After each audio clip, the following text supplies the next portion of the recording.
What up, everybody? It's your boy DFSUpNorth, aka Josh Thomas, here with another Sunday Night Football Showdown video. Talking about, I'm kind of excited for this one. We got the Rams and the Tampa Bay Buccaneers in LA at SoFi. A bit of a return for my boy Baker Mayfield. We got Chris Godwin coming back, it looks like. Should be a fairly good game. We got a 49-point total. The Rams are full touchdown favorites, which is pretty impressive for them. But, we got two sort of offenses that are similar but different, right? So we'll talk about it. We'll break it all down. Again, if you're not DFS Army VIP, use that code GEEK. That gets you 10% off for life. And if you, then you get access to this cheat sheet, you get access to the nomination station, all of that jazz. We'll build some lineups. We'll talk about it. We'll get into it here. So let's take a look-see. Like I said, we've got a 49-point total. The Rams implied for 28. The Tampa Bay Buccaneers implied for 21. Couple of the big storylines here is going to be that Chris Godwin is likely coming back. What does that mean for Emeka Egbuka, Hez Johnson, Sterling Shepard, right? And even Cade Otton. The other storyline is going to be Sean Tucker obviously went nuts last week. Or is that going to happen again here? Or are we going to continue to see Rachaad White get, 15 touches a game, which is what he's been doing. And all signs sort of point to him continuing to get that sort of workload. But let's just start at the top here. We're going to talk about some more captain choices on DraftKings first. And it starts with Puka Nacua. 26%. Like, he's going to crush here. It's dumb how good he is.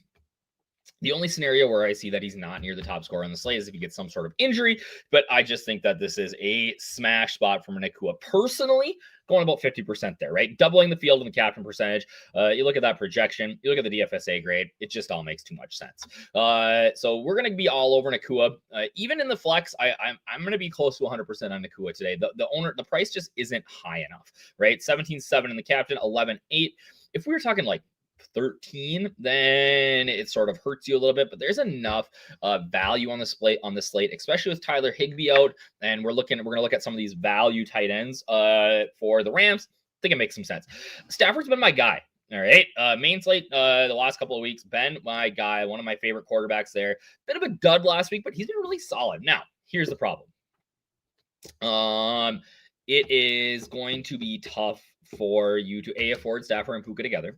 But he just doesn't put a lot of like high end, like we're not seeing a 30 from him, which I think at this price as the QB, he probably needs to be the nuts captain. Much better MVP play. We'll talk about FanDuel here in a second. But yeah, I think it's fine. I'm not in love with him in the flex or in the captain, but better and more so in the flex.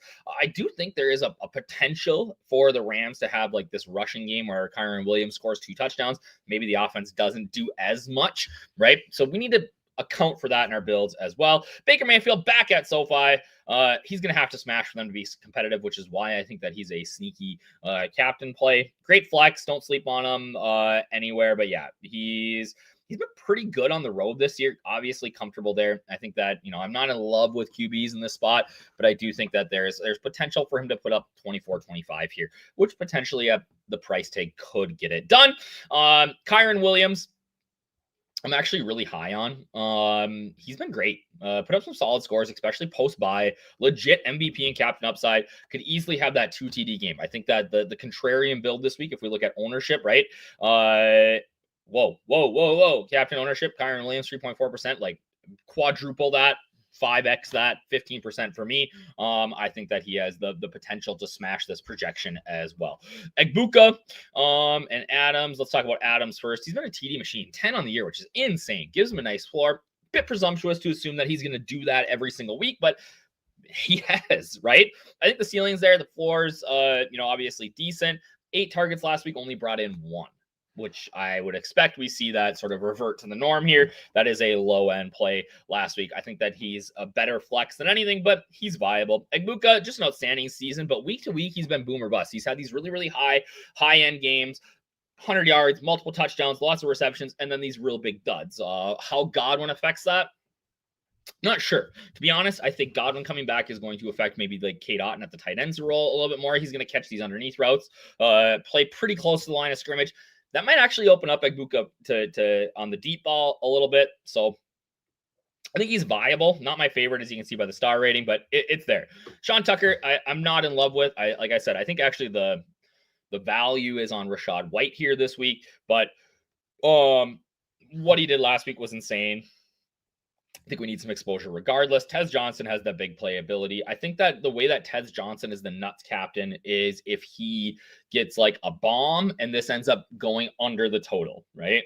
If he needs a 35 burger to be in the nuts, I just don't think he's got it. But if the nuts play at the price is looking at 18, 19 points, then I think that Tez Johnson has a chance, right? So we talked about all these guys, obviously great flex plays. Godwin, like I said, he's gotten some limited practices. Did have a full. I don't love that they went back to limited, but he's going to play. What sort of snap count? Not sure. I think he's going to be under owned. This ownership number is probably a little low too. I think we probably see him coming at like 14, 15%, but under owned nonetheless. He's a great value on FanDuel. We'll talk about that when we get over there. Fine. I'm not like super excited to play him, but I think he's absolutely a viable option here. Rachaad White, like I said, they've come out and said he's going to maintain a load. He's going to maintain a workload here that's similar to what it has been the last couple of weeks, which means that he's going to get like 15 touches. At the ownership, I'm really intrigued, right? 19%, 10% less than Sean Tucker. Love that for him. Tucker's fine, right? Like we said, Otton had a spike week, but other than that, hasn't been doing much. And I think that the Godwin return actually hurts him more than it helps anybody else, or more than it hurts anybody else. Kickers in this game, duds. Like neither of them are really doing much or getting very many opportunities. Rams D has been fine. Bucks D has been terrible. Shepard, again, probably hurt a little bit by Godwin coming back, but he's been a fairly steady option. Cheap option I like here is Blake Corum, right? And I think that if you're going like silly for the millie, you go Bucks passing attack with Williams and Blake Corum and say that, hey, we're going to have like 21 points in terms of touchdowns, like 3 touchdowns from the running backs, right? Blake Corum's still getting 8, 9, 10, 12 touches a game. He's going to be in there. And the ownership, 26% is a little high. But yeah, I think that double running back will make you very unique. Jordan Whittington, fine. Like, I don't really like him that much. Wide receiver 3, he's on the field a ton. He's just not doing much. Now we get to our value. Colby Parkinson, Davis Allen, Terrence Ferguson. Who's going to be the guy here? My guess is Colby Parkinson, but don't sleep on like any of these guys. Davis Allen at 3% ownership is sneaky. Ferguson, they like. He's a great pass catcher. But I think you need exposure to all 3 of these tight ends. This is where you are able to afford Puka and Stafford together. All right. Is in this range. Other duds, like there's nobody down here that is really like a good option. Maybe one of these guys falls in the end zone. I'm not excited about any of them.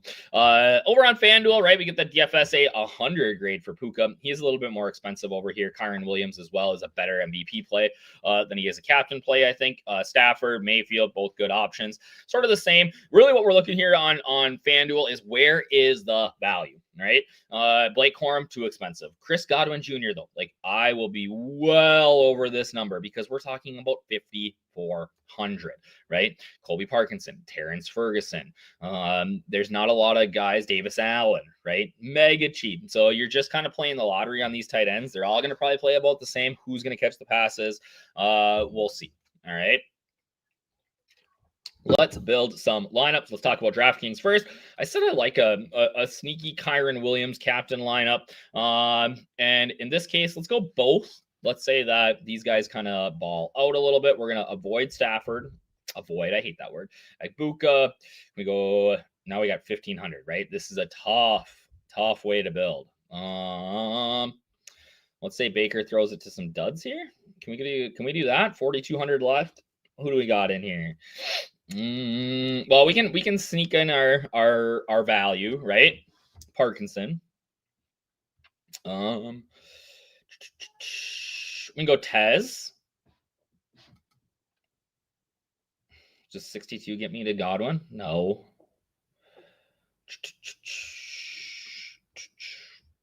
I don't really want to play Godwin on this site anyways. We can go Sterling. Maybe we go opposite of what I'm thinking, right? Maybe it doesn't hurt Cade Otton here. Maybe it doesn't, right? I don't hate that lineup. Maybe Otton gets the touchdown, right? If we didn't go Nakua, we didn't go Otton, right? What can we get going here? Can we get Egbuka in our lineup?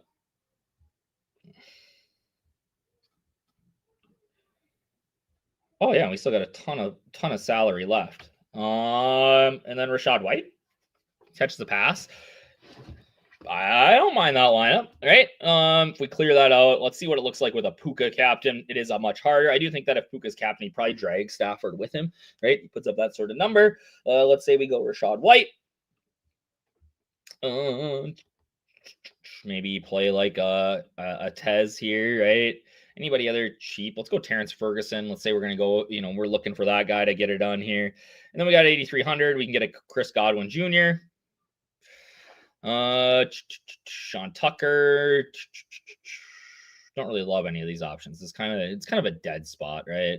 Let's go Tucker. Let's go double running backs. You know what? That's honestly not a bad scenario. Okay. For Tucker and them, right? Let me get him out of there so I can see him back over here. I mean, it's a tough matchup against the Rams, but I don't hate it, right? I don't hate it. Let's go to FanDuel. Okay, I really do like Kyren Williams in my MVP year. I do think that the contrarian play this week is going to be the nuts. About 8,400 left per guy. Let me see here. So that means that we're going to say, we can get the Godwin cheapie in there, right? We're at 8,000 a player left. Say we get Egbuka. Still at about 7,600. Who can we play?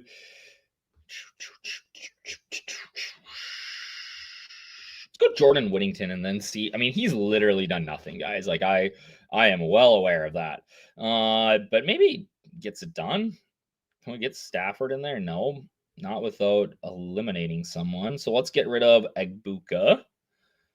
And let's get rid of Whittington. And now what do I have? Well, it's 6,000 per guy.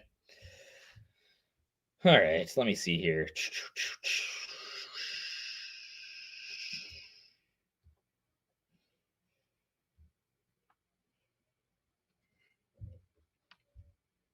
There's like nobody I like. All right, let's put Parkinson in instead.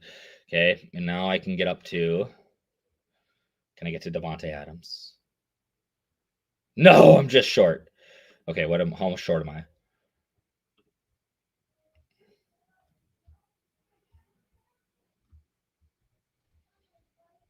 Oh, whoa. We lost it. Golly. Let me. Yeah. Well, but yeah, I think you can get Terrence Ferguson there on that lineup. It somehow logged me out, right? All right. So,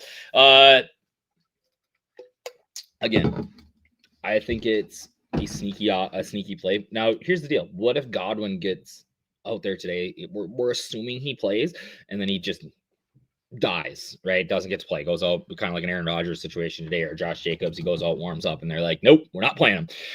Then I think you go Tez. Sterling Shepard becomes a really strong value. Back to K. Dotton a little bit here. So again, just trying to work through those scenarios, but I'll be in the chat later today. We can chop it up. Hit me at the DM. I usually can respond to those in time for everybody too. All right. Cheers. Hope this guys helped.